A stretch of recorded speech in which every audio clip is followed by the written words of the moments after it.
कितने मार्क्स लाने पड़ेंगे हमें पास होने के लिए? क्या प्रैक्टिकल और थ्योरी में अलग अलग पास होना होता है? तुम्हारे अगर 28 क्रेडिट्स नहीं हुए तो तुम सेकेंड ईयर में नहीं जा पाओगे। हाय गाइस, तो आप सभी के बहुत सारे डाउट्स आ रहे थे रिगार्डिंग एग्जाम पैटर्न, कैसे पैटर्न रहने वाला है, दूसरा कि हमारा पासिंग क्राइटेरिया क्या रहने वाला है। सारी चीजें अच्छे से बताने वाली हूँ, बट एक चीज सुन लो कि हम है एनईपी वाले बैच, ठीक है। बेसिकली हमारे 7 से 8 सब्जेक्ट्स होते हैं डिपेंडिंग अपॉन द कोर्स, ठीक है।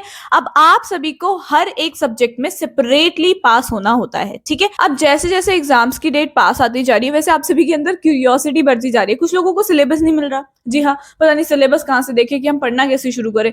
दूसरे लोगों को क्रेडिट्स नहीं समझ आ रहे हैं, वो उसमें चकमा खा जा रहे हैं। तो देखो, आप सभी के ये परेशान वाले कमेंट्स पढ़ के मैं सोच रही हूँ कि एक वीडियो बना लेती हूँ इस बारे में, ठीक है। अच्छे से सारी चीजें बता दूंगी ताकि आप लोग भी बढ़िया मार्क्स ला सको, क्योंकि अगर आपके अभी बढ़िया मार्क्स नहीं आए ना तो आपको आगे जाके प्लेसमेंट में दिक्कत आएगी। तब रोगे कि काश हमें किसी ने पहले बता दिया होता। तो इसीलिए इस वीडियो को एंड तक जरूर देख लेना and subscribe to this channel. अब देखो, शुरुआत करते हैं आपके सब्जेक्ट से, ठीक है। तो एनईपी के अंदर बहुत सारे सब्जेक्ट्स आ गए हैं, फालतू फालतू के भी हमें पढ़ने पड़ता है, I know, but they are important. आपके मार्क्स उन्हीं से बढ़ने वाले हैं, ठीक है। सबसे पहले आपके 3 या 4 कोर होने वाले हैं, उसके बाद जीई होने वाला है, कई लोगों का डीएससी होता है, उसके बाद सेक होना है, वैक होता है, एईसी होता है। ये सभी आप लोगों को पता है। कान खोल के सुन लो कि सेक, वैक और एईसी, वैसे तो हमने एकदम इनको लोकली समझ रखा है, हम इन पे ज्यादा ध्यान नहीं दे रहे, बट ये 3 ऐसे सब्जेक्ट्स हैं जिनसे आपकी स्कोर, आपका सीजीपीए बहुत ऊपर जाने वाला है, ठीक है। तो इन 3 में एकदम आपने भरपूर मेहनत करके देना है, ठीक है। हो सकता है क्योंकि जो हमारे कोर के एग्जाम्स हैं, जो कोर के पेपर है, वो बहुत मुश्किल होते हैं। ऑब्वियसली हर एक कोर्स का मुश्किल होता है, ठीक है, बट ये 3 बहुत सिंपल होते हैं। तो अगर आपकी कोर की वजह से सीजीपी नीचे भी जा रही है ना, तो ये तीनों अपलिफ्ट कर सकते हैं, तो इनमें जरूर ध्यान दे देना। अब मैं आपको समझाती हूँ कि कैसे आपके मार्क्स दिल्ली यूनिवर्सिटी बनाता है, ठीक है। आपके 3 कोर पेपर हो गए और जीई, ये 4 ऐसे पेपर हैं जिनके 4 क्रेडिट होते हैं, ठीक है। कान खोल के सुन लो, आप लोगों को क्रेडिट समझ नहीं आता है। एक क्रेडिट का मतलब होता है आपके 40 मार्क्स, ठीक है। अब आपके 3 कोर के पेपर और जीई, यानी 4 सब्जेक्ट्स की बात कर रही हूं मैं। इन 4 सब्जेक्ट्स में 4 क्रेडिट मिलते हैं, यानी कि ये 4 सब्जेक्ट्स होते हैं आपके टोटल 160 मार्क्स के, जिसमें से सीधा सीधा 90 मार्क्स का आपका एग्जाम होने वाला है, जो आप अभी दिसंबर जनवरी में लिखने वाले हो, ठीक है। अब देखो, जिन भी बच्चों ने अभी तक आईए की पीपीटी, प्रोजेक्ट्स, टेस्ट या अटेंडेंस की वजह से मार्क्स कम अर्न किए हैं, आपने अपने एग्जाम में बहुत अच्छा परफॉर्म करना पड़ेगा, तभी जाके आपकी सीजीपीए ऊपर होगी। अब देखो, 2 तरीके हैं।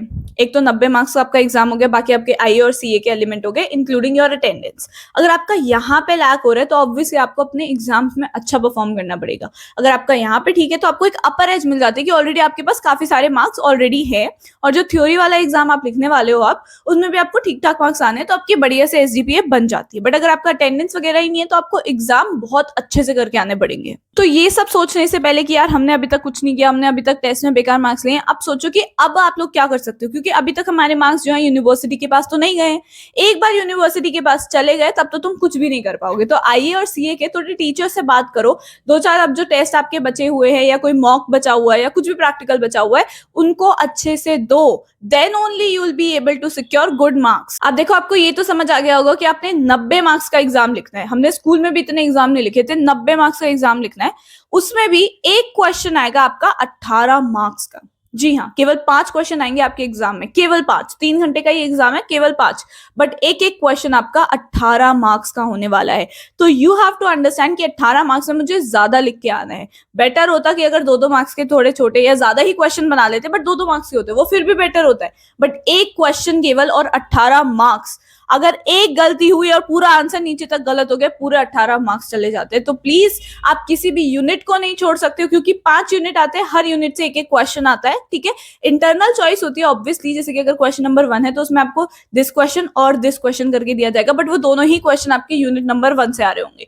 सेकंड जो क्वेश्चन है उसमें भी ये क्वेश्चन और ये क्वेश्चन दिया जाएगा, बट वो दोनों ही क्वेश्चन आपके यूनिट नंबर 2 से आने वाले हैं। तो इस चीज का ध्यान रख लेना, अगर आपने कोई भी यूनिट छोड़ी अपनी 5 में से, तो आपके 18 मार्क्स सीधा माइनस हो जाएंगे। तो किसी भी यूनिट को छोड़ के नहीं जाना है, इस चीज का ध्यान रखना, ठीक है। अब 90 मार्क्स हमें समझ आ गए कि कैसे हमारा एग्जाम होने वाला है, क्या होने वाला है। उसके बाद एक क्रेडिट आ जाता है आपका प्रैक्टिकल का, ठीक है। एक क्रेडिट पूरा पूरा प्रैक्टिकल का होता है, यानी कि 90 + 40 मार्क्स हो गए, ठीक है। ये हो गया पूरा। उसके बाद 30 मार्क्स का आपका होता है आईए, तो 90 + 40 + 30, I hope you understand. 90 marks का एग्जाम, 40 मार्क्स का आपका प्रैक्टिकल जिसका 1 क्रेडिट होता है और 30 मार्क्स आपके आईए के होते हैं, ठीक है। तो ये पूरा रहता है आपका सिस्टम। अपार्ट फ्रॉम दैट अब अटेंडेंस की बात करते हैं। तो सेक और वैक में देखो 2 क्रेडिट्स होते हैं, तो मैं आपको पहले बता चुकी हूँ।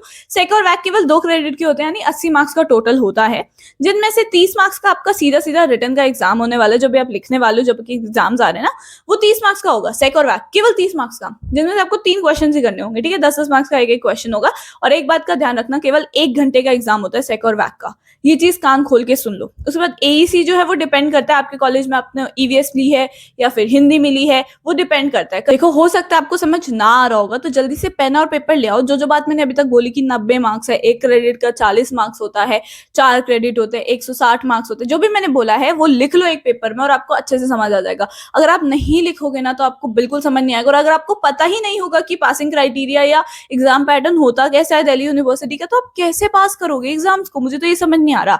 आपको पता ही नहीं होगा तो आपके अच्छे मार्क्स तो बनेंगे ही नहीं। इसलिए लिख लो, ठीक है। और सब्सक्राइब करो चैनल को, बहुत इंपॉर्टेंट ऐसी चीजें मैं डालती रहती हूँ। अपार्ट फ्रॉम दैट अब देखो मैं आपको ग्रेड समझा देती हूँ कि कैसे ग्रेड्स होते हैं, ठीक है। तो देखो 95 से ज्यादा अगर आपके मार्क्स बन रहे हैं तो आपको ए प्लस दिया जाता है, ठीक है। अब 90 to 94% बन रहा है तो आपको ए मिलता है।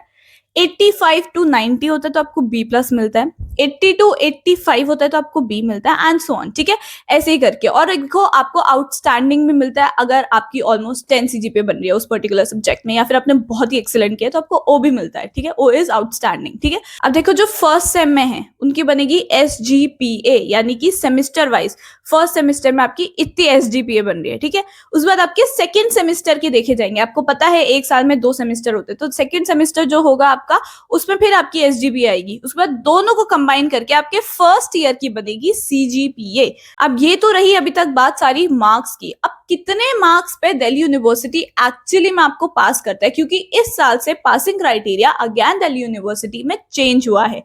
लास्ट ईयर तक 50% आपके सब्जेक्ट्स में अगर आप पास हो तो आप सेकंड सेम में चले जाओगे, प्रमोट कर दिए जाओगे, ठीक है। बट इस साल से आपको 63% पास होना कंपलसरी है, ठीक है। ये बहुत मेजर चेंज है, बहुत ज्यादा 13% का डिफरेंट ले आए हैं ये लोग। अब बैक आप लोग ऑब्वियसली क्लियर आउट कर सकते हो। अगर आप फर्स्ट सेमेस्टर में और आपकी बैक लग गई है तो आप थर्ड सेमेस्टर में, यानी कि अगले ऑड सेमेस्टर में आप लोग दोबारा से अपने फर्स्ट सेमेस्टर का बैक, जो भी अगर आप मान लो फाइनेंशियल अकाउंटिंग में आपकी बैक लगी है तो आप अपने थर्ड सेमेस्टर में आके दोबारा से फाइनेंशियल अकाउंटिंग का पेपर दे सकते हो अपनी बैक को हटाने के लिए। और एंड में जब आपका रिपोर्ट कार्ड मिलेगा उसमें नहीं दिखेगा ये चीज कि आपकी बैक लगी थी, ठीक है। ऑब्वियसली आपने बैक क्लियर कर लिया क्योंकि, बट अपने जूनियर्स के साथ फाइनेंशियल अकाउंटिंग का पेपर देने में और अपने जो भी आप थर्ड सेम में पढ़ रहे हो वो सारे भी देने पड़ेंगे तो बेकार लगता है। इसीलिए वो चीज सोचो ही मत ना कि बैक अगर लग गई तो मैं कर लूंगा वापस में, ठीक है। नहीं, ये मत सोचो। आप ये सोचो कि बैक मुझे लगवानी ही नहीं है। अब देखो दोनों सेमेस्टर को मिला के एक ईयर बनता है। एक सेमेस्टर में आपके होते हैं 22 क्रेडिट्स, यानी कि एक साल में हो गए आपके 44 credits, which is very much, ठीक है। अगर आपके 44 क्रेडिट्स में से 28 क्रेडिट्स भी आ गए तो आप सेकेंड ईयर में चले जाओगे। देखो समझो इस चीज को, पूरे फर्स्ट ईयर में आपके 44 क्रेडिट्स हो रहे हैं, क्योंकि एक सेमेस्टर में 22 होते हैं, दूसरे सेमेस्टर में 22 होते हैं। अगर आपके पूरे साल में 44 में से 28 क्रेडिट भी आ गए तो आप सेकेंड ईयर में चले जाओगे, बट उससे कम होए तो फिर दिक्कत आ जाएगी, ठीक है। बट आपको सिर्फ पास होने का नहीं सोचना चाहिए ना कि चल मैं बस 28 ले आऊं, ये नहीं होना चाहिए। आपको सीजीपीए मेंटेन करनी है, यानी कि अच्छे मार्क्स लाने हैं।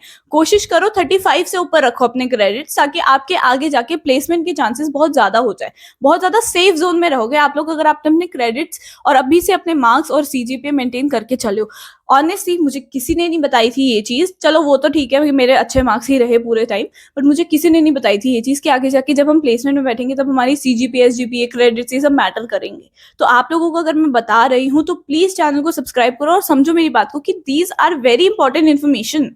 होप यू अंडरस्टैंड कि क्या सिस्टम रहता है दिल्ली यूनिवर्सिटी का। It's not that difficult, but obviously you have to understand and then उसके अकॉर्डिंग पढ़ना पड़ेगा, ठीक है। बाकी मैंने बता दिया है कि कोई भी यूनिट छोड़ने की जरूरत नहीं है, क्योंकि अगर आपने कोई भी यूनिट छोड़ा तो उसका 18 मार्क्स पूरा पूरा वही चला जाएगा। आप सोचोगे यार मैं 4 यूनिट कर लेता हूँ, जैसे हम कॉलेज में यानी स्कूल में हम करते थे ना कि चल मैं इतने इतने चैप्टर्स पढ़ लेता हूँ, अगर इसमें से कोई आएगा तो मैं और वाला क्वेश्चन कर लूंगा। बट ऐसा यूनिवर्सिटी में नहीं होता है।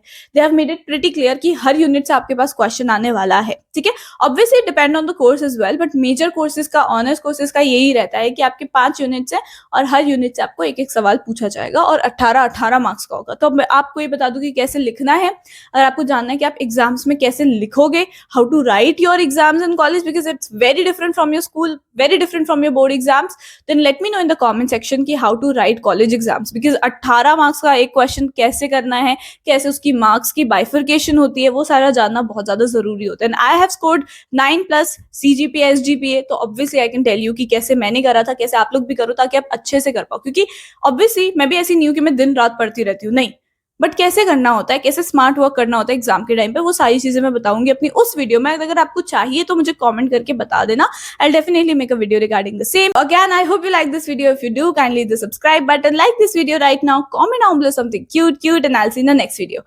Bye.